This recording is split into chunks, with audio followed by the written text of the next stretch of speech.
Here is Sean Payton yesterday speaking on Huddle and Flow. What is that? Is that a radio show? Podcast. Here is Payton speaking about Taysom Hill. I and we as an organization love what we've seen from Jameis. And that constantly weighs in your mind relative to each game. Going into the season, all three of the quarterbacks knew that in the event that there were any injury during a game, Jameis was coming in. But Taysom was going to have a large plan in special teams and at tight end. And then we would go from there. And so when that situation arose and Drew was hurt for a longer period of time, I visited with Jameis. I visited with Taysom. I had basically given Taysom my word in the offseason that, hey, this is long before Jameis even arrived, that he would have that opportunity as the two coming back here. Wow. That is a little That is interesting. Here's Payton more on that thought. Man, I've been proud of how that room has handled it. Jameis particularly, because he's a competitor and he wants that opportunity. And listen, I feel like I said it a week ago. I feel like our next quarterback's in the building. And one of the attractions for Jameis, and I understand it, was there aren't many places in free agency where you can go to a team and have a pretty good bet that quarterback like Drew is going to be playing in his last year. That doesn't exist. You go to a team and then hey, you're going to look for that opportunity to sometime be a starter. He's going to have that opportunity the minute Drew leaves, and both he and Taysom know that. I mean, confirms that. That is some insight that Payton does not allow you to see, especially in season. Shout out to the Huddle and Flow podcast, which I've never listened to before. I guess it's an NFL-sponsored one, but yeah, Payton opened up there, man.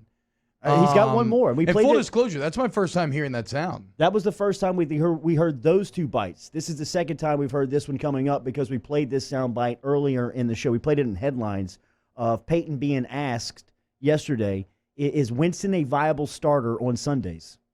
Absolutely. Absolutely. Because here's the thing.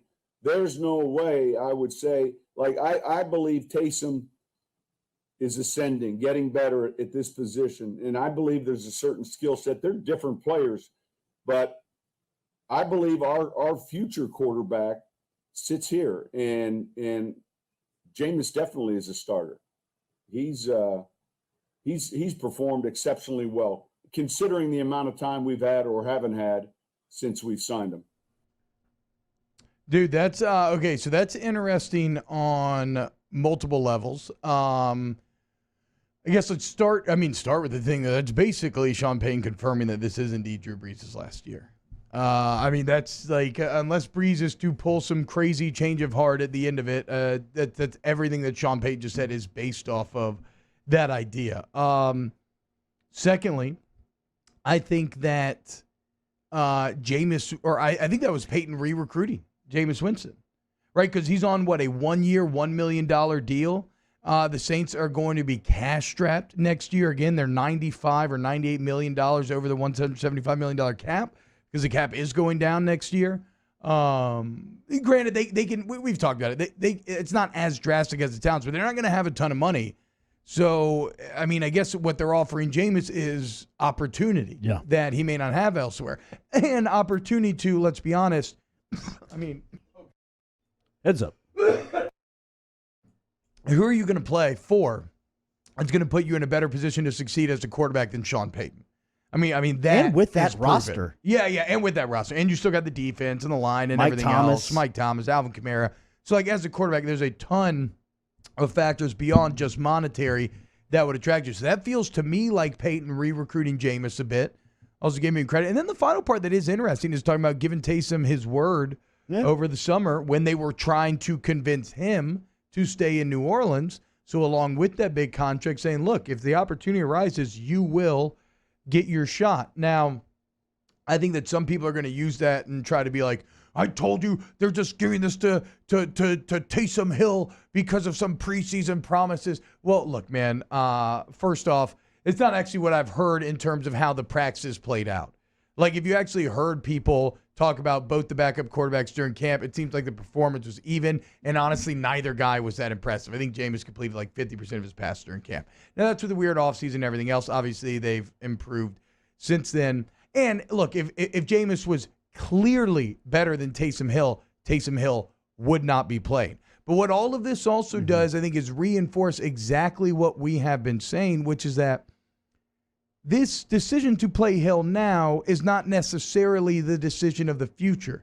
This is the choice of the coaching staff on what gives us the best chance to bridge this gap and to try to maintain this playoff relevancy as you go into the playoffs. That's what Taysom Hill is. It will be like the LSU quarterback room. Same thing.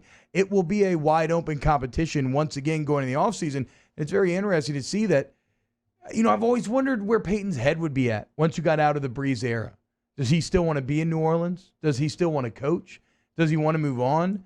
And on a year where he has been so featured as an elite, a top 3 NFL coach. The last few years have proven that. His ability to adjust year in and year out has proven that. To hear him already talking about the post-Brees era and where his head's at quarterback-wise, that shows me a guy who wants to be here and a guy who wants to extend his time and the incredible resume that he's built here in New Orleans past Drew Brees. And that should give you so much hope because that will be how you manage to get out of the Brees era and continue to be relevant and successful. So, a ton in those sound bites. Hey, I hope you enjoyed that video. If you did, go ahead and like and subscribe below. You want more great Saints content? We got it all here on Off the Bench Overtime. Check out these other videos, share with your friends, and let's grow the Who Dat Nation together. Who Dat?